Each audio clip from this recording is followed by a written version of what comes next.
Right, man. Things continuing to heat up around the WNBA. Looks like A'ja Wilson, this clip surfaced of A'ja Wilson on All the Smoke with Matt Barnes and Steven Jackson. And she was talking about how basically, the rule is if there's a white player on you and you black, you better go at him. Like it's just an unwritten rule. Go at the white players. This is, look, admitting their racism, and it's okay. Absolutely silly. And it's anti-woman athlete. They play incredibly physical basketball in the WNBA. Cathy Engelbert ducking and hiding. She's hiding from interviews, not being asked real questions, all types of stuff. There are moments in sports when the game itself becomes secondary. When what happens on the court stops being the story, and what happens around it, the words spoken in podcast studios, the letters drafted in congressional offices, the silences held by commissioners who should be speaking, becomes the thing everyone is actually talking about. The WNBA is living inside one of those moments right now. And depending on where you're standing, it either looks like a league tearing itself apart at the worst possible time, or a league being torn apart by forces that were always lurking just beneath the surface, waiting for exactly the right spark to set everything ablaze. That spark has a name. It has a jersey number.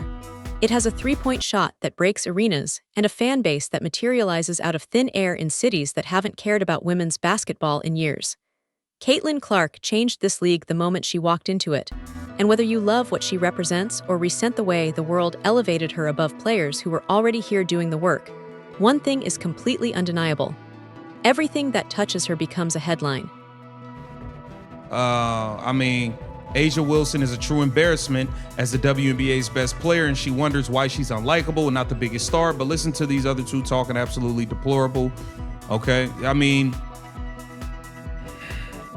Every hard foul gets slow-motioned and dissected. Every comment made in her general direction gets clipped, captioned, and fired across social media at the speed of outrage. And right now, at this particular moment in the summer, there are multiple fires burning simultaneously, and not one of them shows any sign of going out on its own. Let's start with the one that lit the internet on fire this week. A'ja Wilson sat down on All the Smoke with Matt Barnes and Steven Jackson. For those unfamiliar, All the Smoke is one of the most prominent sports podcasts in the country, a platform with millions of listeners, built on candid, unfiltered conversation between former players and current stars. It is exactly the kind of environment where locker room mythology gets dusted off and retold, where the old stories come back to life, where players say things they'd never say in a formal press conference because the energy of the room invites that kind of openness. The conversation drifted, as it often does on that show, into basketball folklore. Specifically, the Larry Bird story. For the uninitiated, here is the mythology. Larry Bird, the Celtics legend, considered it a personal insult when an opposing coach put a white defender on him. The implication being that Bird was too dangerous to guard with anyone but the best, and assigning a lesser, or more specifically a white, defender was both a tactical miscalculation and a statement about how seriously the opponent was taking him. Bird, the story goes, took that perceived slight personally and made opposing teams pay for it on the scoreboard. It is a story that has lived in basketball culture for decades. It has been told in gyms, in locker rooms, in barbershops, on playgrounds. It is part of the sport's oral tradition. And when it came up on All the Smoke asterisk, A'ja Wilson engaged with it.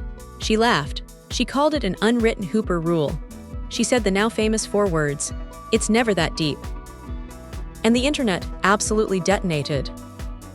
The clip spread with remarkable speed, and the reason it spread the way it did is worth examining carefully, because the speed of a story's travel is often a more reliable indicator of where a culture's wounds are located than the story itself.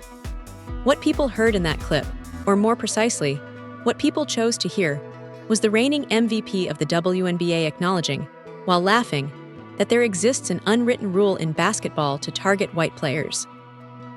In the context of a league that has spent the entire season embroiled in controversy about whether Caitlin Clark is being unfairly targeted by opposing players, that reading of the clip ignited something that had already been smoldering for months. Reference point. A'ja Wilson talk about her respect for Paige Bueckers and how Bueckers and Kelsey Plum understand their white privilege. Paige Bueckers! Us as black women, Paige reminds me a lot of you. Like, you say you're not really about me. And she knows how her privilege has gotten her to that point. And also, like, she's good at basketball, obviously. But, like, she understands her privilege and like, pushes her over the top, in a sense. It reminds me a lot of you. And I mean, that's a compliment. Is that a compliment? Let's start there. Is that a compliment? Before anyone grabs their torch and heads toward the town square, though, it is worth doing something that the internet rarely bothers to do, which is actually sitting with the complexity of what happened. There are genuinely two ways to read this clip. Which one you instinctively reach for says less about the facts of the situation and more about where you were already standing before you pressed play. Reading number one is the one currently burning the internet to the ground. You strip away the laughter. You strip away the 40-year-old bird reference. You strip away the podcast energy and the casual atmosphere and the fact that three people were riffing on a piece of basketball mythology that has been circulating since the Reagan administration. And what you're left with, presented cold and flat, is a sentence that sounds like a tactical directive built around the color of a player's skin. Go at the white girl. In that framing, it doesn't matter that Wilson was laughing. It doesn't matter that she said it was never that deep. What matters is that the words came out of the mouth of the WNBA's biggest star on one of the most listened to sports podcasts in America, and that they landed in an environment already saturated with accusations of racially motivated targeting. The people making this argument are not entirely wrong. Context matters enormously, but so does platform. A sentence that gets buried in a private locker room conversation evaporates. That same sentence, delivered on a podcast with millions of listeners and immediately clipped for social media consumption, travels coast to coast before the episode finishes streaming. The words you say in public spaces carry public weight, regardless of the spirit in which you said them.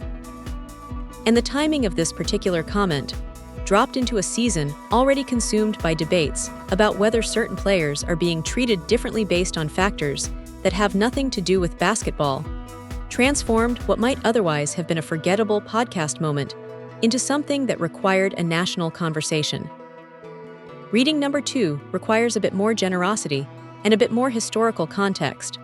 Wilson was not issuing a decree.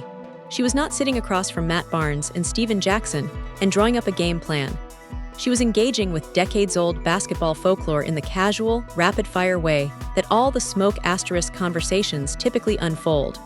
The Larry Bird story is not new. The concept of targeting specific matchups based on perceived defensive weaknesses is not new. It is, in fact, a foundational element of offensive basketball strategy at every level of the game. And the laughter, the genuine amusement in Wilson's voice when she engaged with the story, suggests someone riffing on a cultural artifact, not someone announcing a policy. Makers sent a letter to WNBA Commissioner Cathy Engelbert, writing that Clark has been hip-checked, poked in the eye, and struck in the throat during games. These incidents go far beyond routine physical play, yet the WNBA and its officiating have too often failed to address these unacceptable incidents and hold players accountable. It's never that deep was not a dodge. It was, by her own telling, the entire point. This is mythology. This is playground lore. This is basketball culture doing what basketball culture has always done, which is weave stories into the fabric of competition until you can't always tell where the history ends and the legend begins. Both of these readings are real. Both of them are defensible. And the fact that so many people immediately and exclusively reached for the first one, refusing to even consider the second, tells you something important about the temperature of this particular moment in women's basketball.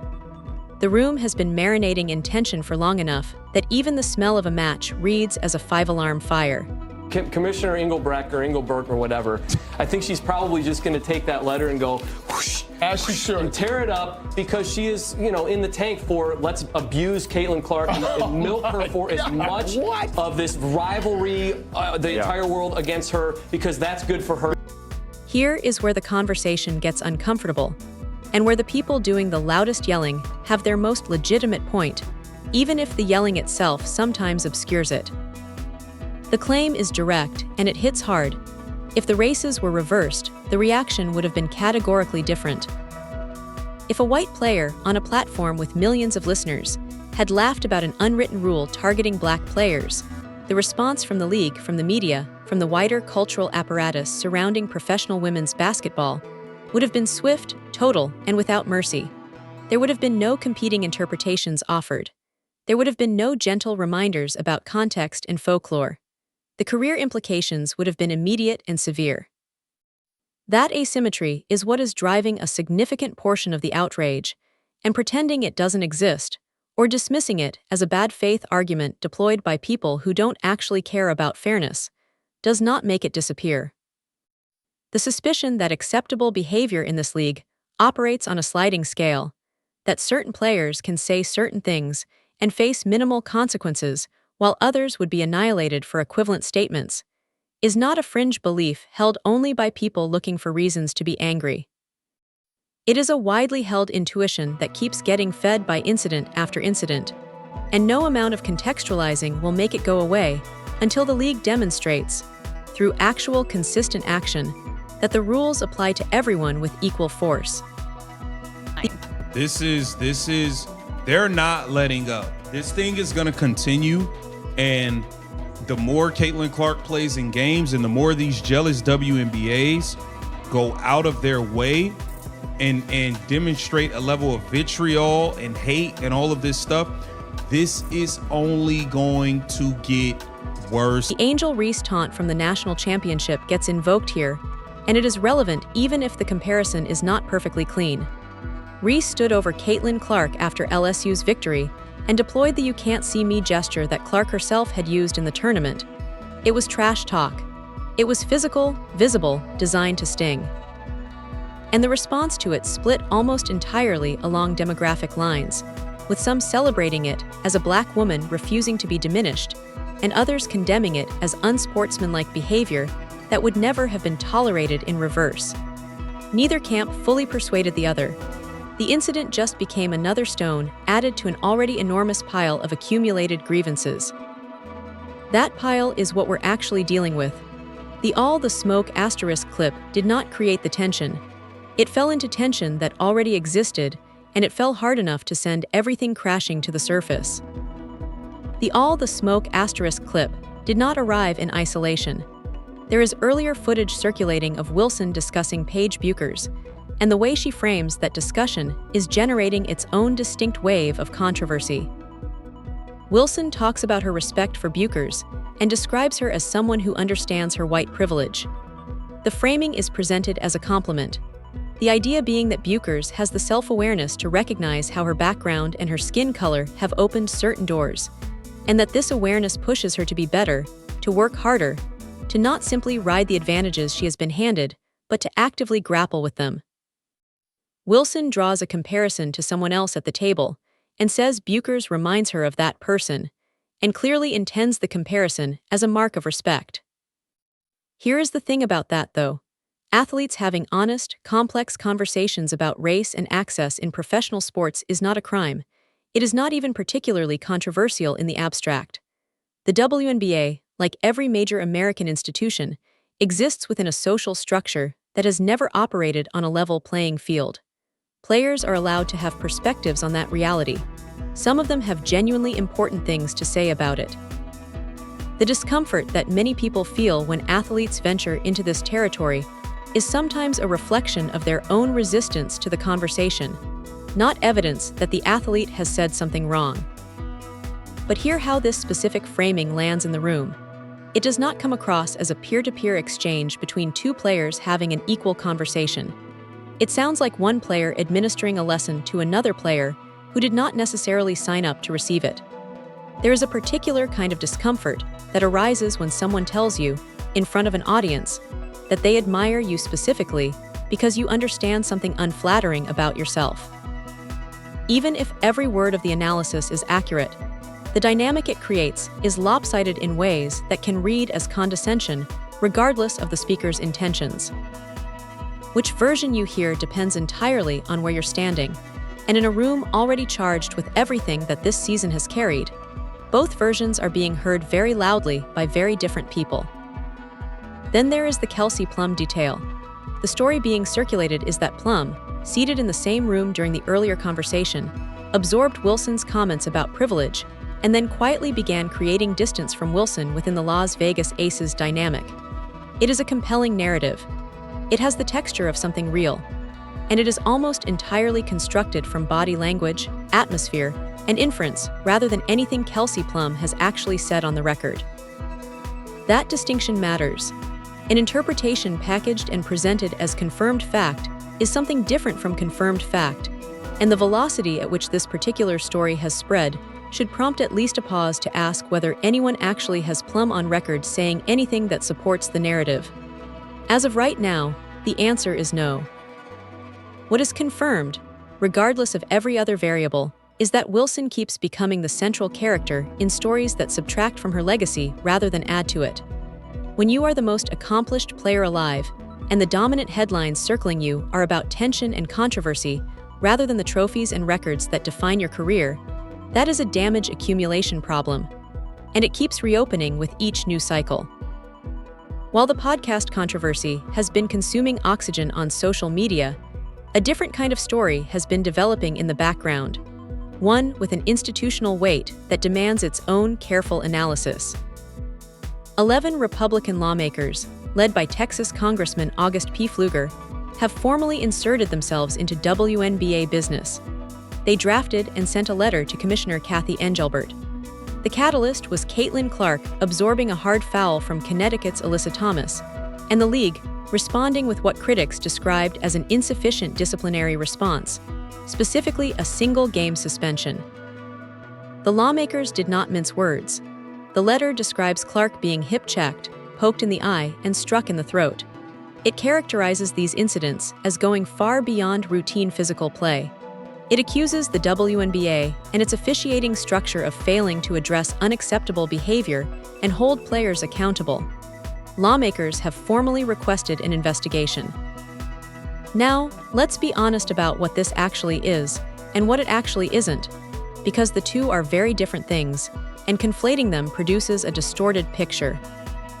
What this is not: a legal instrument with binding authority. A congressional letter is not a subpoena. It does not compel any response. It does not initiate any formal proceeding.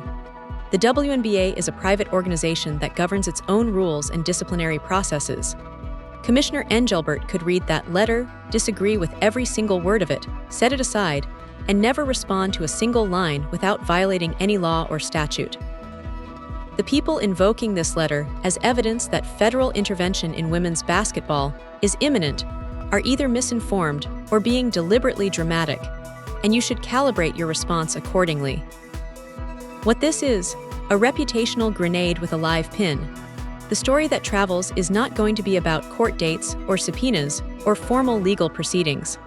The story that travels is that the federal government felt compelled to write a professional sports league a formal letter about the physical safety of its most visible star. That headline does damage completely independent of its legal weight. It signals to casual observers, to new fans, to sponsors, to broadcast partners, that something is significantly wrong inside this league. It asks a question loudly enough that everyone can hear it, and the asking of the question is itself the damage, regardless of whether anyone ever answers it in a formal setting. Engelbert's response to all of this has drawn sharp criticism from multiple directions. The commissioner has largely avoided the hard interviews. She has not stepped into the center of the fire and addressed the accumulated controversies directly, firmly, and publicly. And when leadership goes quiet during a bonfire, the silence does not contain the story. It accelerates it. Nature abhors a vacuum, and in the media ecosystem we are currently living in, a story without an authoritative voice to shape it will be shaped by every other voice available, most of which have no interest in nuance. Here is where intellectual honesty requires stepping back from the momentum of the outrage narrative and actually giving the counterargument its fair hearing. Because the counterargument has real weight, and bulldozing it without engagement is not analysis. It is just noise wearing analysis's clothing. The critics of the Congressional letter, of the broader outrage surrounding Clark's treatment, make a point that connects to something genuine in the history of this sport. Physical basketball has always been part of the WNBA's identity. Multiple generations of players built Hall of Fame careers on toughness. The league has never been a protected environment. Rookies have always had to earn their place through contact, through hard lessons, through the physical reality of competing against women who have spent decades developing not just their skill, but their capacity to impose their will on opponents. The Michael Jordan parallel gets deployed here, and it is worth sitting with. Jordan did not become a legend because David Stern wrote a letter to the Detroit Pistons asking Bill Laimbeer to please stop elbowing him in the ribs. The bad boys hammered Jordan for years. They fouled him hard. They targeted him physically and psychologically. They made it genuinely unpleasant to drive the lane against their defense. And Jordan's answer was not to seek protection from above. It was to get in the weight room. It was to get harder. It was to become the kind of player who absorbed everything the Pistons threw at him and eventually buried them all in the playoffs and never looked back. The argument that Clark is receiving an amplified version of the veteran welcome that every incoming star has always received, made louder and more visible purely because the entire country is watching with an intensity the WNBA has never previously experienced, is not a crazy argument. It is not a dismissal of legitimate concerns. It deserves to sit on the table alongside every other argument being made in this conversation, because the people making it are not wrong that toughness has always been the currency of this league. Where this argument runs into trouble is at the consistency question. If the physical standard has always been what it is, and if veterans have always tested incoming stars, then the officiating should reflect that standard consistently regardless of who is on the receiving end. The controversy is not purely about whether Clark gets fouled. It is about whether the response to the fouling, from officials in real time and from the league in its disciplinary decisions, has been applied with the same consistency it would be applied to any other player. That is a question that neither the toughness argument nor the overprotection argument fully resolves, and it is the question that should be driving the actual league response. Here is what all of this noise is obscuring. Here is what gets lost when every conversation about the WNBA this season devolves into competing grievance narratives rather than honest assessment of what is actually at stake. The WNBA is sitting on the most explosive growth moment in its entire history. Read that sentence again, because it matters more than anything else in this conversation. Record viewership, a brand new fan base materializing in cities that haven't engaged with women's basketball in years. Corporate sponsorship dollars flowing into the league at levels that would have seemed like fantasy projections 2 seasons ago. Politicians and media personalities arguing about women's basketball in prime time, on national platforms, with the kind of passion that most sports only generate during championship seasons. That is not bad news. That is, or at least it should be, the best possible news for a league that has spent its entire existence fighting for the attention and resources it deserves. Attention of this magnitude cannot be bought. No marketing budget on earth can manufacture the organic, passionate, sometimes furious engagement that is currently surrounding the WNBA. Brands spend billions trying to create exactly this kind of cultural moment and almost never succeed.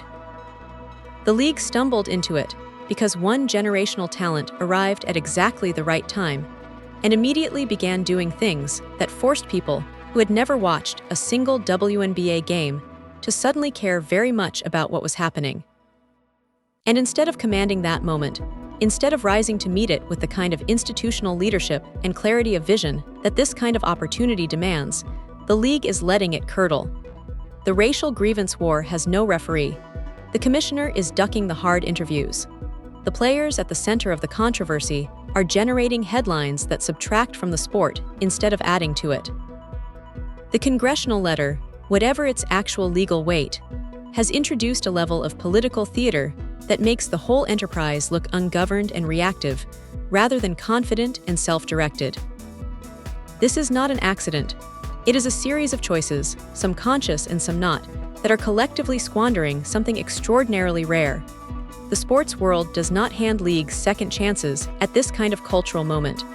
The NFL did not get multiple opportunities to become the NFL. The NBA did not get multiple chances to become the NBA. The WNBA is getting its moment right now, in real time, and the people responsible for stewarding it are behaving as though they cannot decide whether the attention is a gift or a threat. It is not a threat.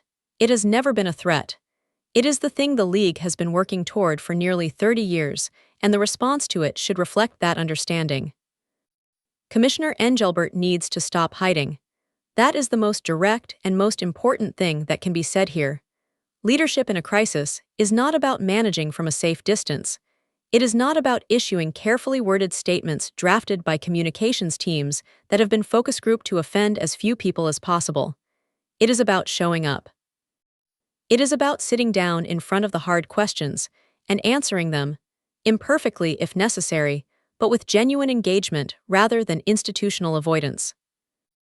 The officiating questions need a real answer, not a deflection about the physical nature of the game, not a suggestion that critics don't appreciate the athleticism of WNBA players, but an actual, honest assessment of whether the officiating has been consistent, and if not, what is being done to address that. Fans who are new to this league are watching with a critical eye. They will notice inconsistency. They will notice when explanations feel like rationalizations.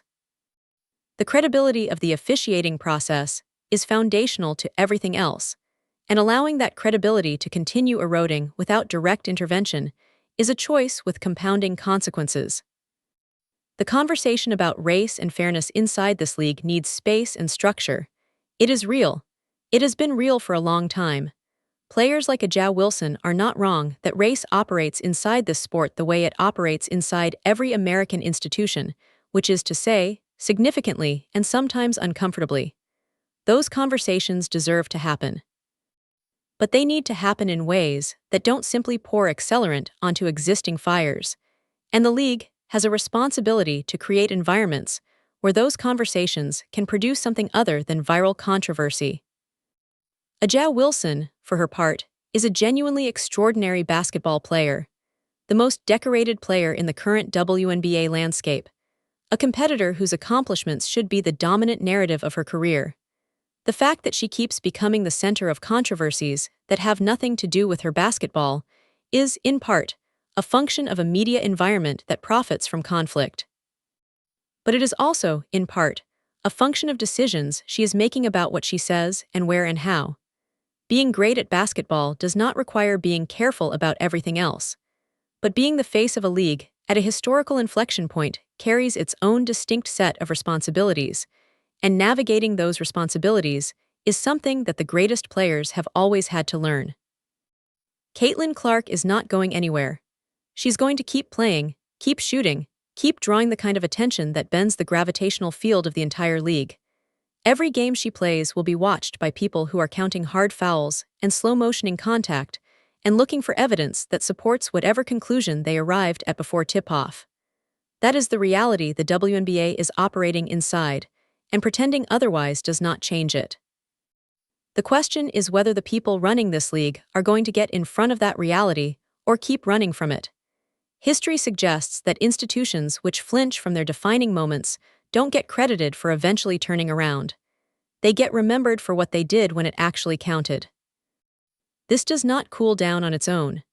Every game Clark plays, every hard foul that gets replicated across 1,000 social media accounts, every comment clipped off a podcast, every congressional letter treated as either a civil rights emergency or a culture war trophy, depending on who is doing the framing, it all feeds directly into the next news cycle and the one after that. The WNBA finally owns the country's full attention. After nearly 3 decades of fighting for relevance, fighting for broadcast deals, fighting for the cultural acknowledgement that the quality of basketball being played deserved, the league is in every conversation, and it is flinching from that attention like it is something to be survived rather than something to be seized. That is not a mistake born of ignorance. The people running this league are not stupid. They understand what this moment represents. The flinching is a choice, and choices have consequences, and history will remember this one with the clarity that only hindsight can provide. The game is better than the noise surrounding it. The players are better than the controversies consuming them, and the league is better than the leadership vacuum that is currently defining its response to the most important moment in its history. Whether any of those things end up mattering depends entirely on what happens next. And right now, next is arriving faster than anyone is prepared for.